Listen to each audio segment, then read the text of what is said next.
Glória a Deus. Cumprimento os irmãos com a paz do Senhor Jesus. Meus irmãos, por gentileza, Evangelho de Jesus Cristo segundo escreveu Lucas, no capítulo 9.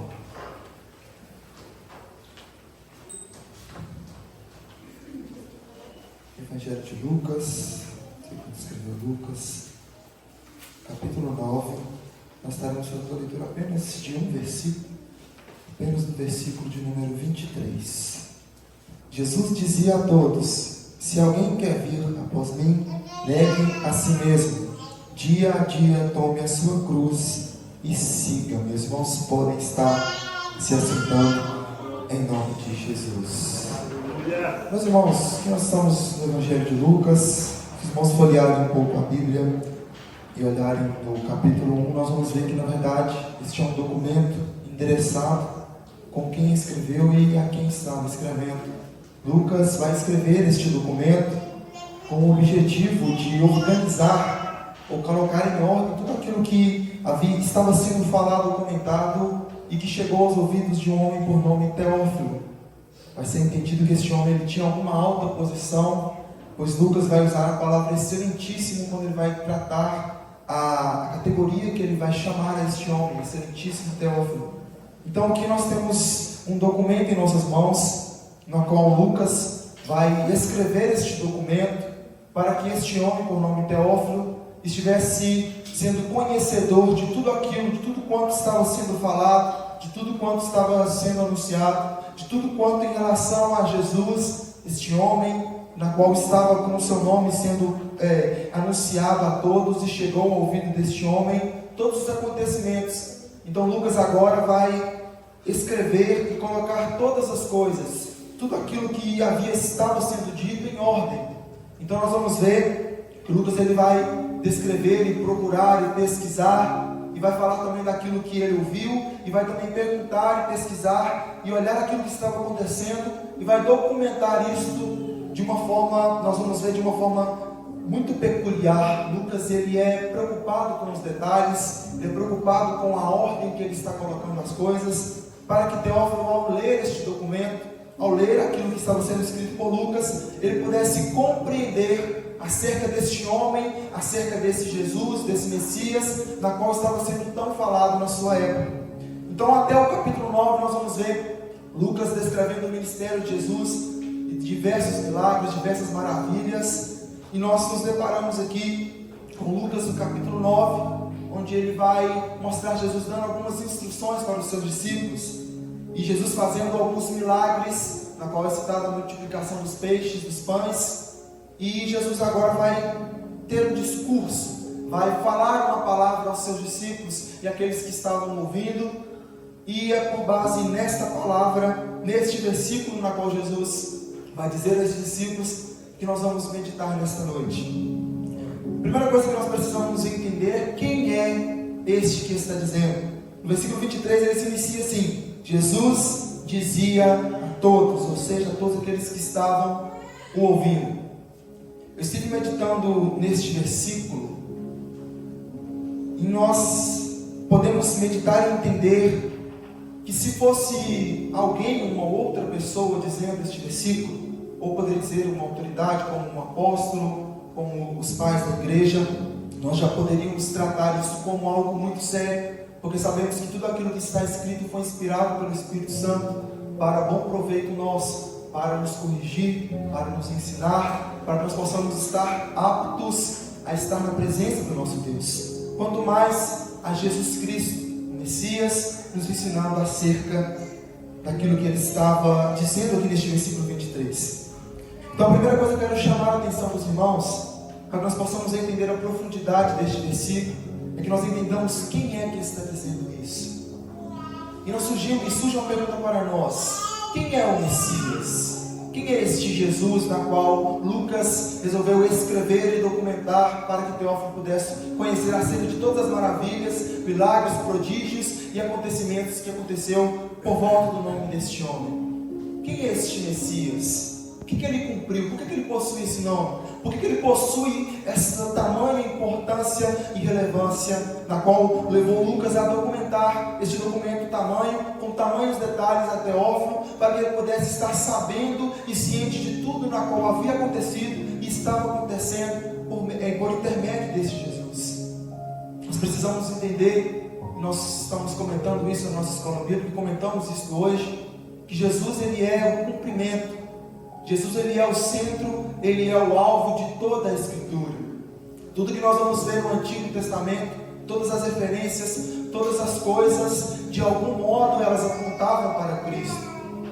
Na verdade, nós vamos entender que Cristo não é somente o centro das Escrituras, mas ele é o centro de tudo na qual nós conhecemos e vemos. Nós temos que entender que tudo na qual nos sentimos, conhecemos e entendemos, nós precisamos e temos Jesus como centro de todas as coisas.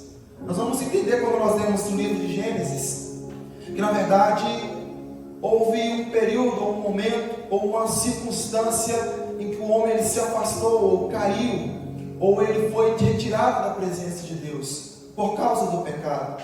Mas havia uma promessa feita por Deus, de que nasceria alguém descendente da mulher, que esmagaria a cabeça da serpente.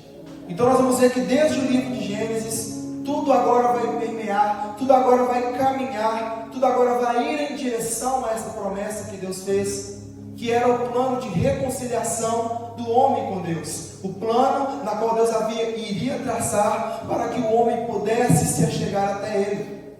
E no decorrer até que este tempo, até que este plano, até que este objetivo principal fosse concluído, Deus vai agora usar por intermédio de alguns homens, vai usar por intermédio de um povo, para que através desse povo, para que através destes homens, o Messias pudesse nascer e se fazer conhecido e cumprir a promessa na qual Deus havia feito de reconciliação do homem para com Deus.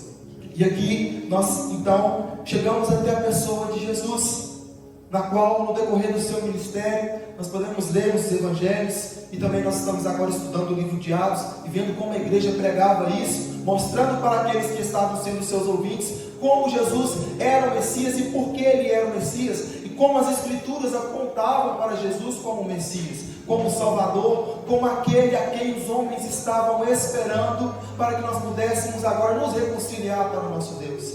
Quanto mais de onde ele partiu, nós temos que ver que o povo que foi os primeiros a ouvir esta boa nova, essa notícia, era o povo conhecedor, era o povo que estava praticando aquilo que era a sombra daquilo que estava por vir. O povo de Israel, o povo judeu, eles sabiam que era o sacrifício, sabiam por que estavam sacrificando, sabiam que aquilo fazia com que eles, através de todos aqueles rituais, aquela liturgia que eles seguiam ali, eles pudessem se achegar a Deus de alguma maneira.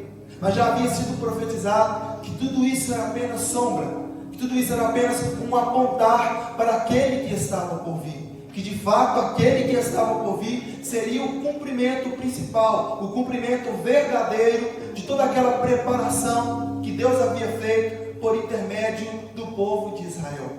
E aqui nós chegamos na pessoa de Jesus, e que vai a importância de nós entendermos o porquê e o que Jesus fez por nós, e o que Ele fez com que nós pudéssemos alcançar agora esta reconciliação com a qual nós havíamos perdido lá no jardim. Nós temos que entender que este Messias, esse Jesus na qual Lucas está aqui escrevendo a Teófilo, ele trouxe paz, ele trouxe redenção, ele trouxe misericórdia, ele trouxe reconciliação do homem com Deus. Ele mesmo disse: eu sou o caminho, eu sou a verdade e eu sou a vida. Então era sobre este homem, este Messias, ou o Messias, que Lucas estava escrevendo. E Lucas estava testificando: olha, não é apenas um louco ou um homem douto que está se levantando como Messias, não. De fato eu estou escrevendo a você, Teófilo, as coisas que este homem tem feito, as coisas que os nossos olhos têm visto, os nossos ouvidos têm ouvido acerca deste homem, e de fato este homem é o homem que nós estávamos esperando. De fato ele é o Messias, aquele cordeiro na qual Isaías escreveu ali em Isaías 53, que nós estávamos aguardando. Ele é o cumprimento da promessa ele é a reconciliação do homem com Deus, não mais por sombra, não mais por sacrifício de animais, mas ele é de fato o Filho de Deus. Ele é de fato Deus que encarnou e se fez homem e habitou entre nós.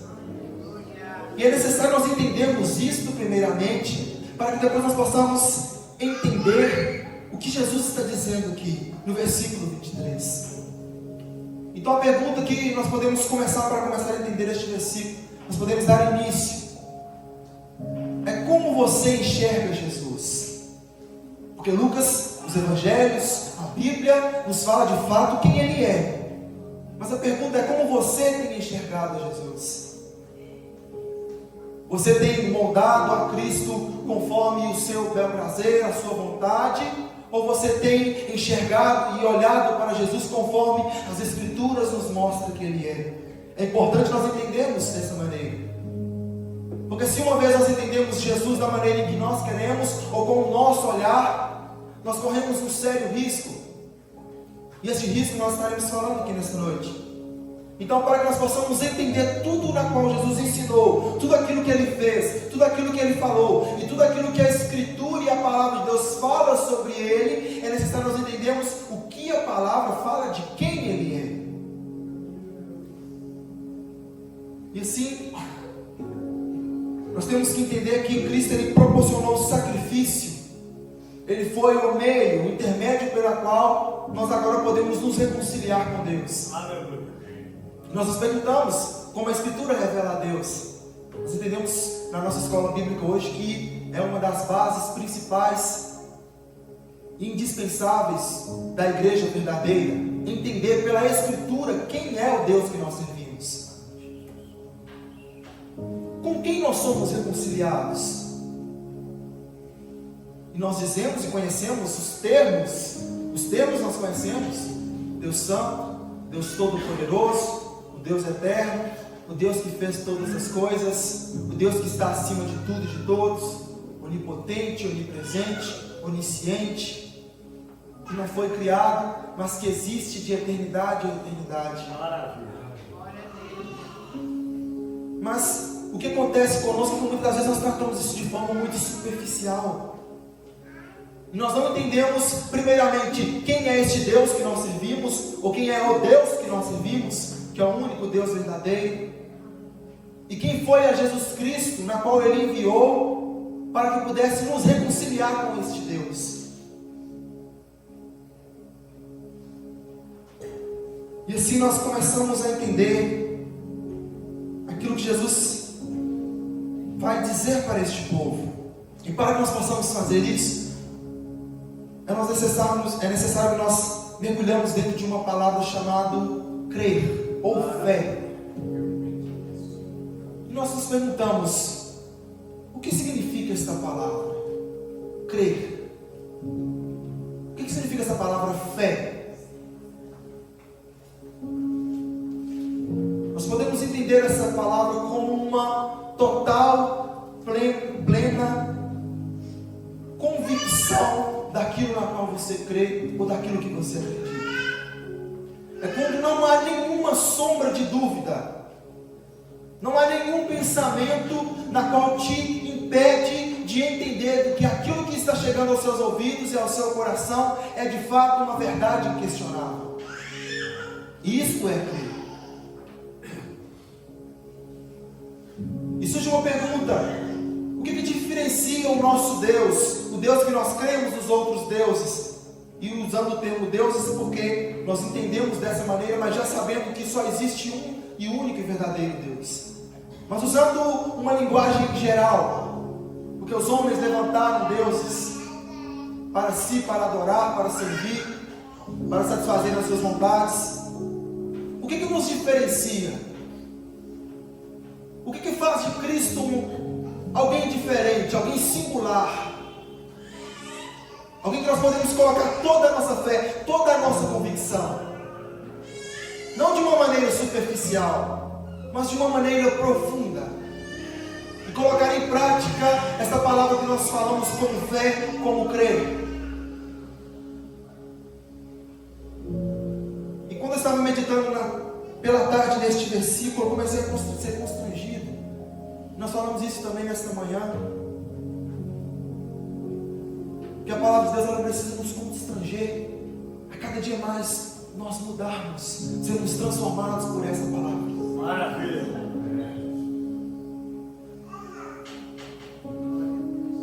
E a minha esposa até comentou comigo: o que aconteceu? Você está com esse semblante, parece até que você apanhou, bateu no seu chicote. Eu parece respondi: antes tivesse sido uma surra física, que a boca do Espírito Santo ele nos amassa, ele nos pega, porque a palavra de Deus diz que Deus ele corrige a quem ele ama. E nós podemos perguntar: mas por que você está dizendo isso? O que esse versículo 23 tem a ver com isso? Tem tudo a ver. Nós vamos começar a entender primeiramente, nós precisamos entender quem é que está dizendo isso.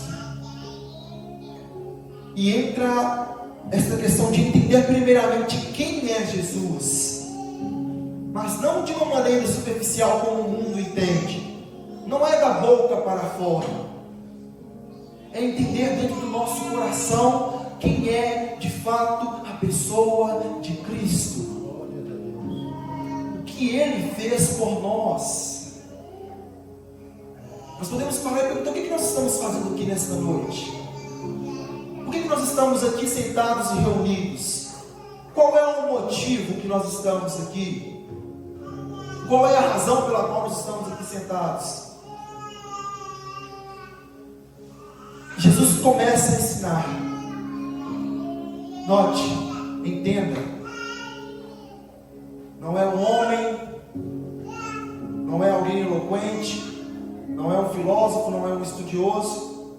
É o próprio Deus encarnado que começa a nos ensinar. E Ele começa dizendo: se alguém quer vir após mim. Jesus está falando sobre alguém que quer nos seguir. Algumas traduções vão dizer: se alguém deseja me seguir, se alguém quer me seguir. E essa palavra seguir que Jesus está dizendo aqui não é apenas um andar atrás, ou uma testemunha ocular, ou alguém que está ali ouvindo o que está sendo dito. Jesus está dizendo sobre alguém que de fato quer ser discípulo. Nós temos entendido o que essa palavra significa: ser discípulo. O discípulo é alguém que no decorrer do tempo, no decorrer da caminhada, ele se torna tão parecido com o seu mestre, que o caráter do seu mestre começa a ser refletido em tudo aquilo que ele faz. As pessoas, ao olharem para o discípulo, elas vão identificar quem é aquele na qual ele segue. Isso é ser discípulo.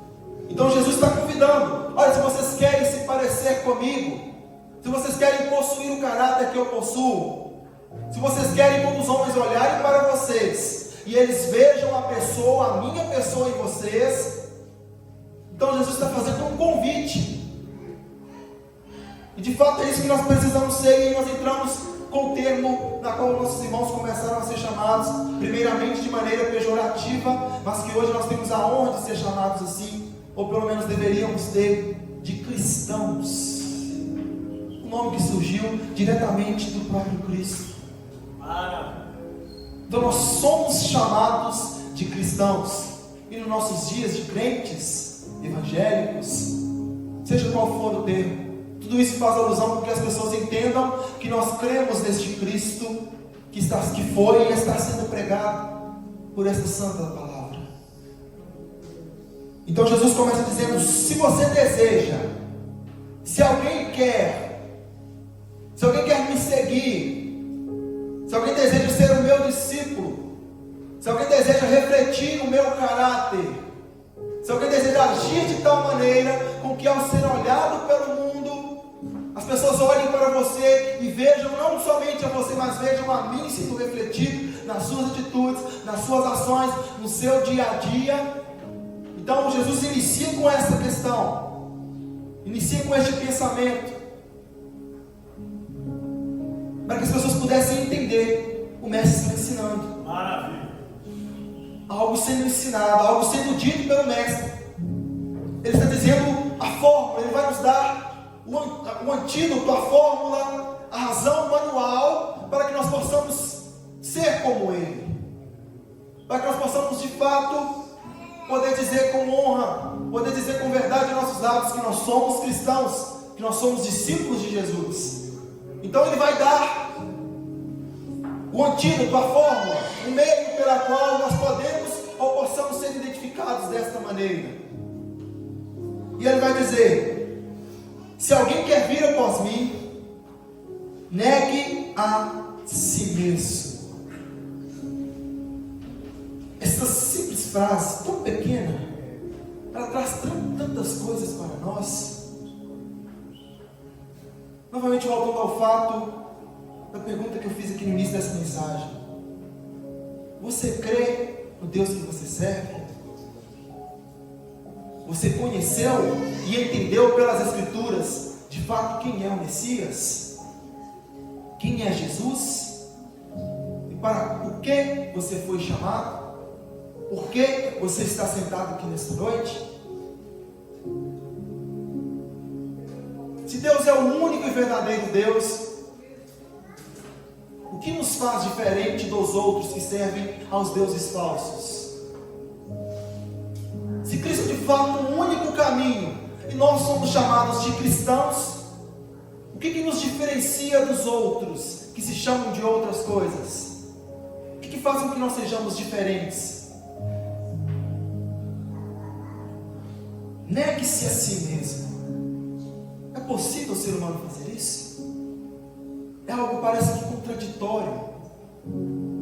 Como que nós vamos negar a nossa própria vontade? Como negar o nosso próprio eu, o nosso próprio querer? Ao dizer a palavra eu quero, logo eu estou dizendo algo que o meu ser, a minha pessoa está desejando, está querendo. Como assim negue-se a si mesmo? Que está mostrando para nós qual é a única maneira, o único jeito para que nós possamos refletir o caráter de Cristo em nossas vidas. É impossível refletir o caráter de Cristo. É impossível com que as pessoas, ao olharem para nós, eles possam enxergar não a nós somente, mas a Cristo em nossas vidas, se nós não aprendermos a negarmos a nós mesmos. E nós temos que entender que toda a Escritura, todas as cartas escritas, elas apontam para esse negar a si mesmo. Porque são problemas que foram surgindo no decorrer da igreja, no decorrer daqueles que estavam ali iniciando a fé. E através da palavra de Deus eles estavam sendo moldados a quê? A negar a si mesmo. E negar a si mesmo é o mesmo que a abnegação, que é abrir mão da sua própria vontade, abrir mão do seu próprio querer. E foi que eu comecei a ser constrangido. O quão difícil é nós fazermos isso. Eu comecei a me perguntar: Senhor, será que nós temos de fato feito isso? Nós temos que tomar bastante cuidado, porque nós tratamos as coisas de Deus de forma superficial. Nós servimos ao único Deus. Servimos. Os irmãos conseguem compreender isso? Nós servimos ao único e verdadeiro Deus. Nós somos reconciliados por quem? Por Jesus Cristo, Deus encarnado em forma de homem, que morreu pelos nossos pecados. Mas isso já pergunta: você crê nisso que você professa? Você crê nisso que você diz seguir? Nós cremos nisto? Nós acreditamos com todo o nosso coração nisto, verdadeiramente? O que nos diferencia dos demais? O que nos diferencia dos outros? O que faz com que nós sejamos diferentes, sejamos singular, e de fato estamos com a verdade em nossas mãos? E nós estamos.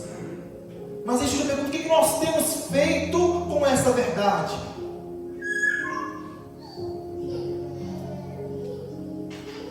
Eu comecei a me perguntar: se eu estou com a verdade em minhas mãos, se o único e verdadeiro Evangelho, caminho e vida me alcançou, chegou até mim, por que nós vivemos de maneira tão superficial? Eu comecei a me perguntar: se eu fui reconciliado com o único e verdadeiro Deus, será que eu tenho vivido e feito jus a isso?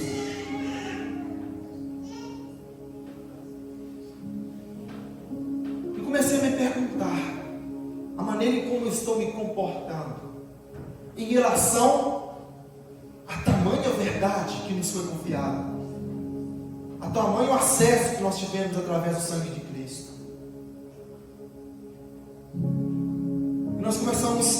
E eu comecei a me perguntar: Senhor, quanto eu tenho entregado para Ti?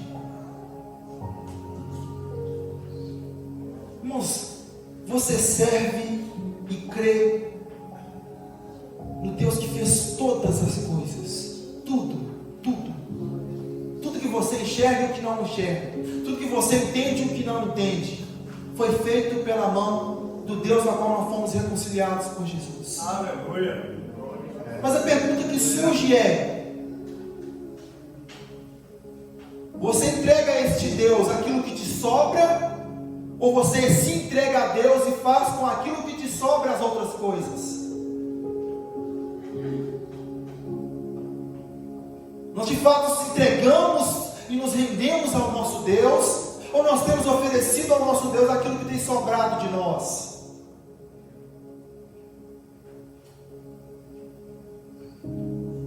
O que é esta reunião? Nós temos que nos perguntar: por que nós estamos aqui?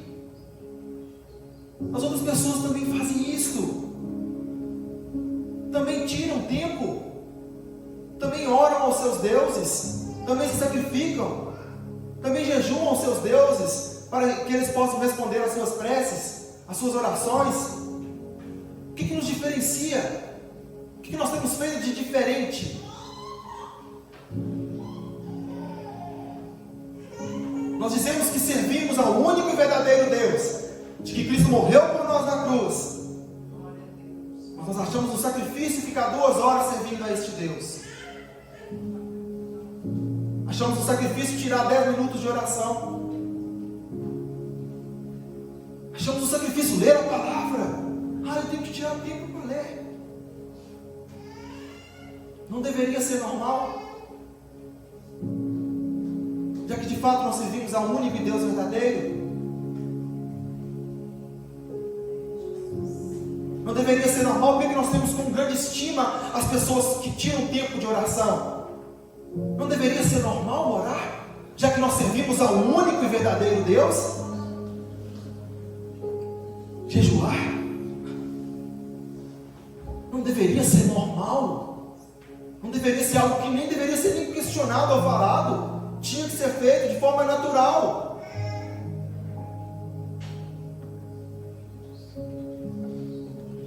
Aí surge a pergunta: o problema está... será que nós estamos servindo ao único e verdadeiro Deus porque não é isso?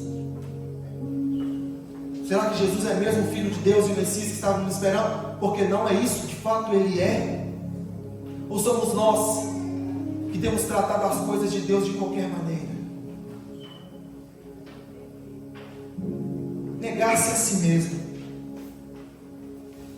E começa a surgir a pergunta: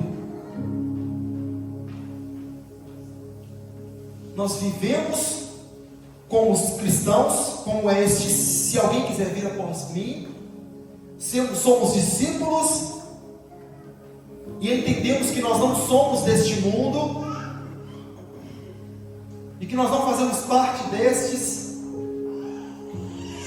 e que nós estamos passando apenas um período aqui nesta terra, mas que nós estamos indo a caminho do objetivo principal e final.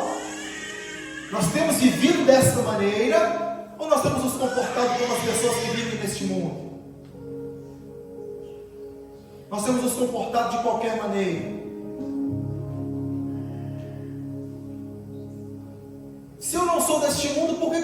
sacrifício abrir mão das coisas deste mundo?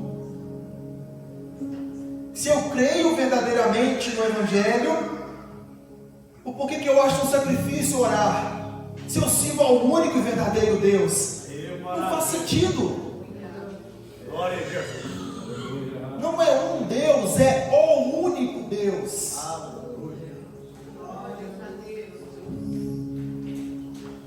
Então nós começamos a levar as coisas de qualquer jeito, de qualquer maneira. E esse negar a si mesmo vai muito além disso.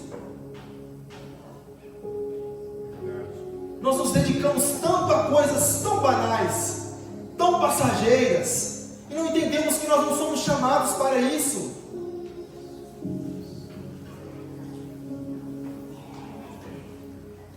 Nós deveríamos a todo tempo estar com o coração aflito, quando nós não estamos orando, quando nós não estamos lendo, quando nós não estamos falando com o nosso Deus, mas é o contrário.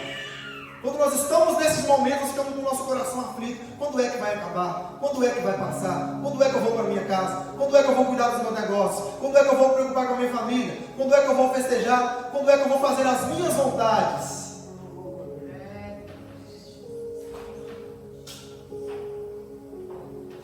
Nós temos estudado o livro de Atos e como a igreja de Jerusalém tem sido um modelo para nós. Esses homens, esses irmãos, eles entenderam de tamanha forma, de tamanha maneira o Evangelho, que eles estavam abrindo mão de tudo em prol do Evangelho. E nós estamos fazendo ao contrário. Nós temos nos apegado a tudo, e se sobrar um tempinho, com muito sacrifício, eu faço alguma coisa pelo Evangelho. Eu me dedico um pouco a Deus quando me sobrar tempo.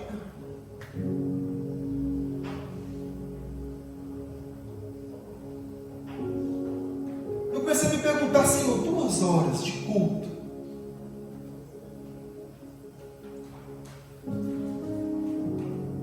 uma hora de oração, segunda-feira, como nós fazemos. Estamos aqui quarta, quinta, sexta e domingo. 2 horas. Será que de fato isso reflete o caráter de Cristo em nós? Será que nós temos comportado como uma nação, um povo que foi separado pelo único e verdadeiro Deus?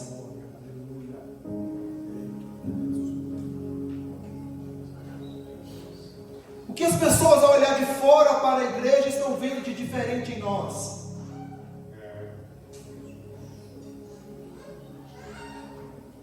Quando nós vamos estudar as outras religiões, os outros povos, nós ficamos envergonhados. Essas pessoas estão servindo a ídolos, coisas banais, coisas que eles mesmos criaram. Mas eles têm tanta devoção, tanta dedicação a fazer aquilo. E nós que estamos com a verdade nas nossas mãos, levamos ela de qualquer maneira.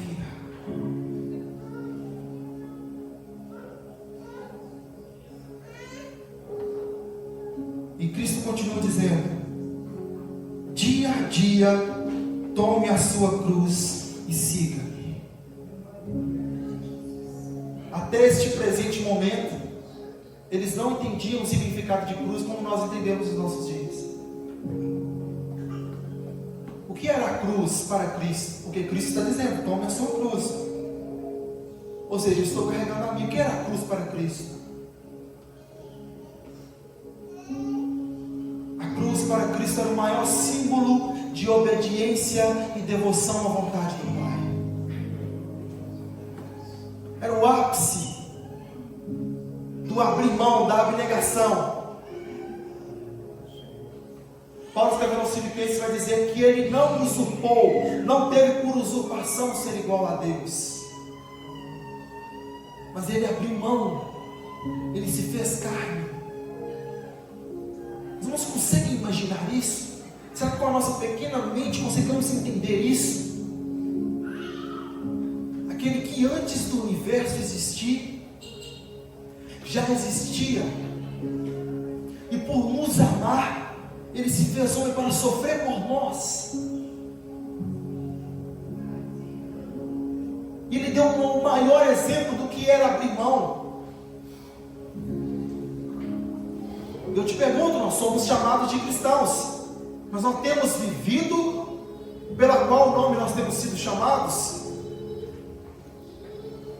Ou é apenas algo superficial? Ou é apenas algo que está ali por encoberto, por cima?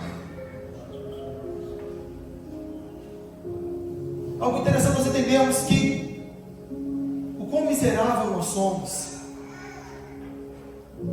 Até quando nós oramos, nós achamos que estamos fazendo um grande sacrifício. Quando somos nós que estamos sendo reconciliados. Quando somos nós que temos que buscar. Quando jejuamos, nós dizemos: olha, eu fiz o jejum. Mas não é você que precisa da misericórdia de Deus? Não somos nós que precisamos da misericórdia do nosso Deus? Por que é tão sacrificial a oração?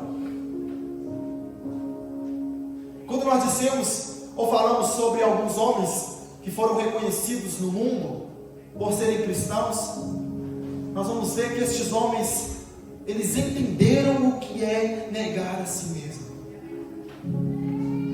Não estavam preocupados com bens materiais, com status, com serem reconhecidos. Tudo que eles faziam ou fizeram foi em prol de para que o nome de Jesus fosse anunciado a todos os homens. Até mesmo nas nossas orações, até mesmo no tempo que nós tiramos para Deus, nós pecamos porque nós começamos a nos sentir: olha, eu tirei 1 hora de oração, olha como eu sou um homem santo, olha como eu sou uma mulher de Deus. Até mesmo quando nós estamos lendo a palavra, nós dizemos: olha como eu estou lendo a palavra. Não deveria ser normal um cristão ler a palavra? Não deveria ser normal um cristão meditar naquilo que aquele na qual o nome ele se chama de cristão ensinou? Não deveria ser normal para nós orarmos? Vivemos em comunhão, não deveria ser algo normal? Mas o problema está aqui: nós não queremos abrir mão do nosso eu. Tudo que nós fazemos, nós temos uma intenção, uma segunda intenção.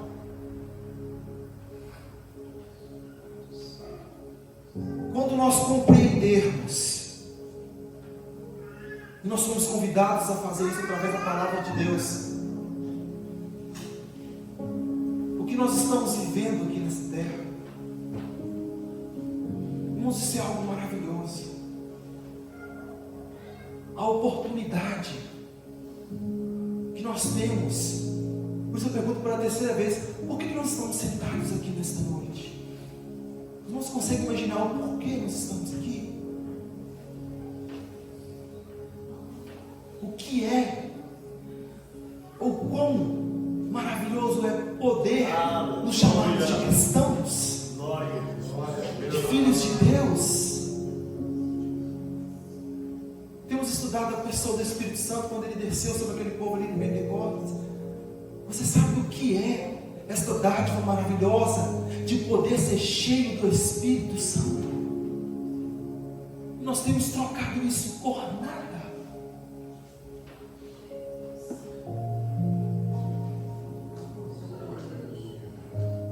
E o mundo não consegue enxergar, ou não está conseguindo enxergar em nós, porque nós não estamos conseguindo refletir isso para eles.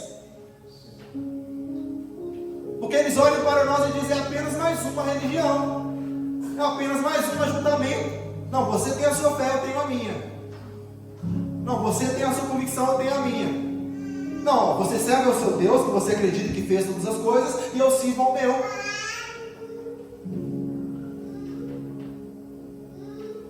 Não é que em todas as ocasiões acontece dessa maneira, mas a pergunta é: você tem refletido o caráter de maneira que as pessoas olhem para você e enxerguem que verdadeiramente você serve ao único e verdadeiro Deus? De que verdadeiramente você entendeu e compreendeu e vive como Cristo quer que você viva? Ou é apenas uma coisa superficial?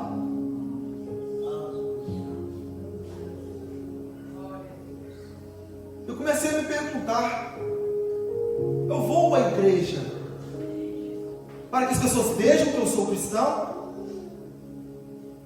Eu leio a Bíblia para que as pessoas vejam que eu estou lendo a Bíblia porque eu sou um cristão. Eu louvo a Deus e venho e me reúno para que as pessoas vejam, olha só como eles têm comunhão. Ou é algo verdadeiro que é feito de forma natural por nós?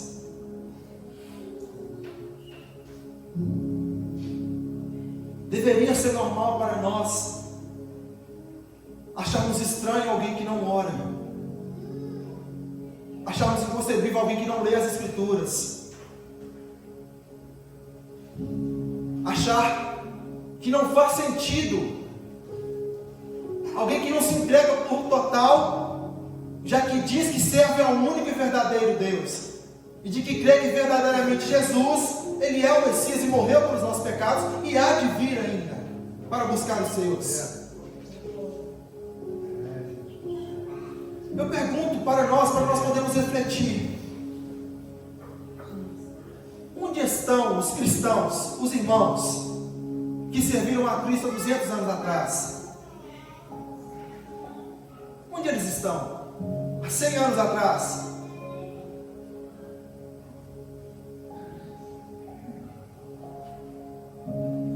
E nós temos que nos perguntar a nós mesmos: será que a maneira como eu tenho vivido, eu sou digno de ser aceito por Deus no seu reino? Às vezes eu leio, quando me sobra tempo eu oro. Se eu não tiver outro compromisso, eu vou lá cultuar. Será que nós somos dignos dessa salvação? Dignos sabemos que não somos, mas pelo menos da misericórdia de Deus.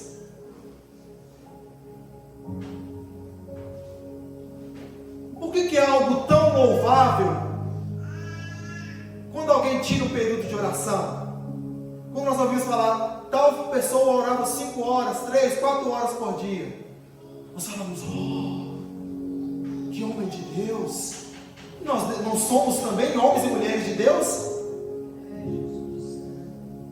Tal pessoa leu a Bíblia tantas e tantas vezes, nós, olha só como é o homem de Deus. E nós também não somos homens e mulheres de Deus? Então por que não lemos? Por que não oramos?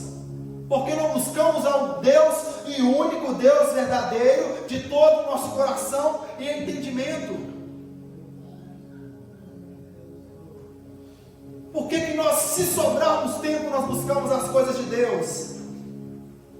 Se o trabalho não atrapalhar, se alguém não me chamar para fazer outro compromisso, eu vou lá, eu faço, eu oro, talvez.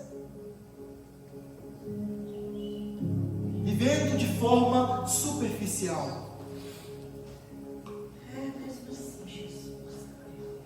Nós somos convidados pela palavra de Deus, neste único versículo, a tomar a nossa cruz dia a dia e seguir o nosso Mestre, dia após dia. Ontem eu orei, jejuei e me entreguei a Deus. Ontem foi ontem, Jesus não voltou, então continue. Lembra que semana passada nós fizemos tal coisa? Tá bom, semana passada e hoje? Precisa ser algo constante. O problema é que nós falamos, Cristo está às portas. Deus quer de nossa santidade. A palavra do Senhor tem falado nos nossos dias, nas pregações, nós temos ouvido as Escrituras, a palavra de Deus sendo pregada como ela é. Mas nós tratamos como se fosse um livro qualquer sendo lido. Histórias e fábulas. O Nazareno que morreu para o povo que agora o segue. Parece que é isso, porque não há mudança, não há um mover em relação a isso. Uma igreja que perde as suas características, ou uma igreja que perdeu, ela se torna como uma árvore infrutífera, apenas tem um nome. Olha, é um pé de manga, mas o que? Nunca deu manga, nunca comi manga desse pé. E o que a Bíblia diz que vai acontecer com estes, ou com esta? Será cortada, porque não produz frutos.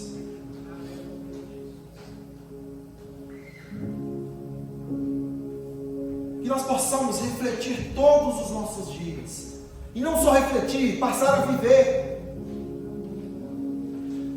Você crê no Evangelho?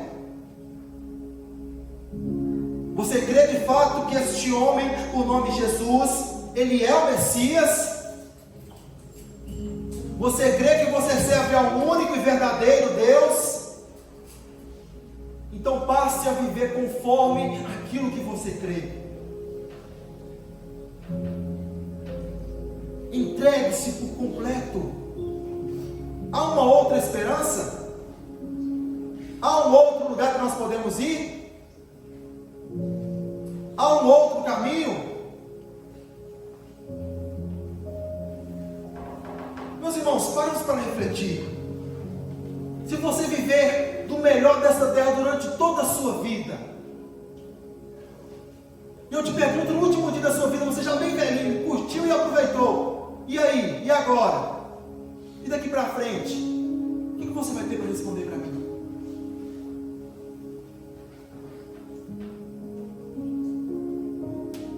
A todo tempo nós precisamos entender que nós não somos deste mundo. Mas não somente por cima, superficialmente, não. É viver conforme não ser deste mundo. Tomar a cruz. O que é tomar a cruz dia após dia? É com que nós agora passamos a não viver aquilo que nós queremos viver. O que era a cruz para Cristo novamente? Era um entregar total à vontade do Pai. Jesus vai orar no jardim: Pai, se possível, passa de mim este cálice, mas todavia seja feita a tua vontade. Mas nós falamos ao contrário: Senhor, se sobrar tempo, talvez, olha, se eu não estiver tão cansado, eu faço a tua vontade. Mas nós não somos convidados a isso.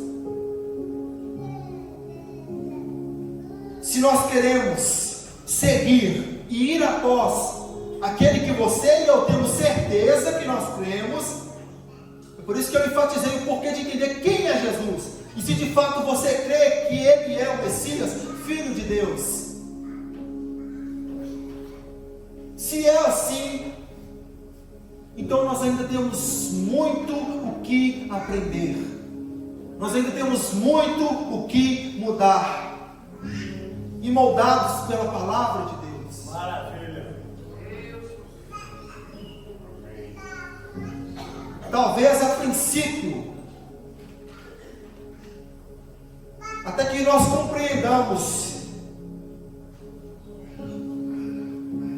o que é isto, ou o que nós estamos pregando, ou vivendo, ou dizendo que está vivendo, este nome que nós carregamos, de sermos chamados de cristãos.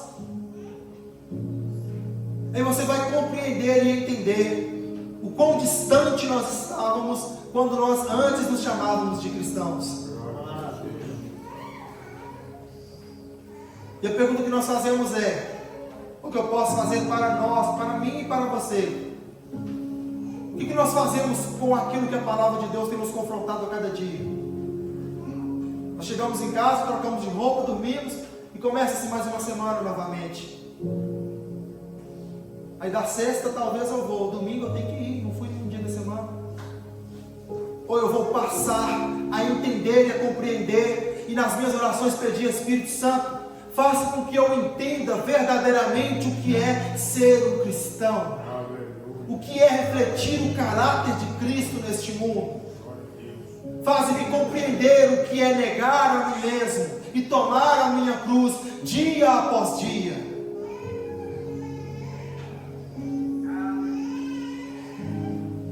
Que nós possamos entender que não existe tempo de oração, que não existe tempo de jejum, que não existe tempo de dedicação à palavra de Deus.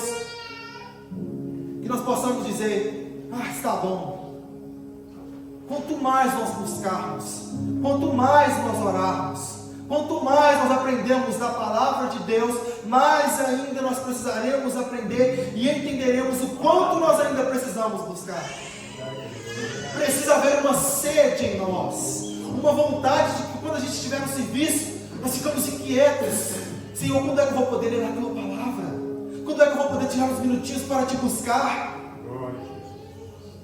Quando nós estivermos ocupados com alguma coisa, a nossa mente voltada para Deus, para orar, para buscar, para ter comunhão. Foi lido aqui pela nossa irmã, Daniel orava 3 vezes ao dia. E eu te pergunto, será mesmo que era simplesmente um bater ponto? Ah, tocou o relógio, vou orar de manhã. Opa, cumpri minha meta do dia. Tocou ela de tarde, vou orar de tarde, cumpri minha meta. Não. Daniel, ele orava, convicção, certeza daquilo na qual ele cria. Era uma entrega total.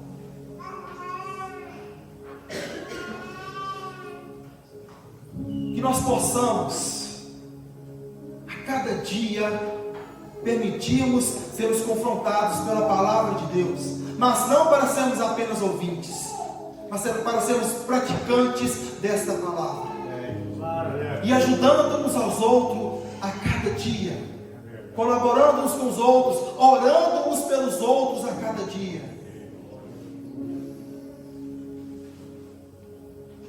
O meu desejo é que nós nos sentimos tão constrangidos com a palavra de Deus, que nós possamos começar a buscar mais, desejar mais, incentivar-nos mais, para que nós possamos buscar mais tempo de intimidade com o nosso Deus. Que nós não venhamos permitir que isso seja apenas superficial, que seja apenas mais um culto, apenas mais uma palavra, apenas mais uma reunião, e depois dessa reunião eu vou dormir e começo tudo novamente da mesma maneira. Que possa haver mudança em nós, transformação verdadeira e genuína, porque nós servimos ao único e verdadeiro Deus. Nós somos reconciliados pelo Senhor Jesus Cristo, que morreu, ressuscitou e irá voltar para buscar a sua igreja. Deus possa abençoar a cada um dos irmãos, em nome de Jesus.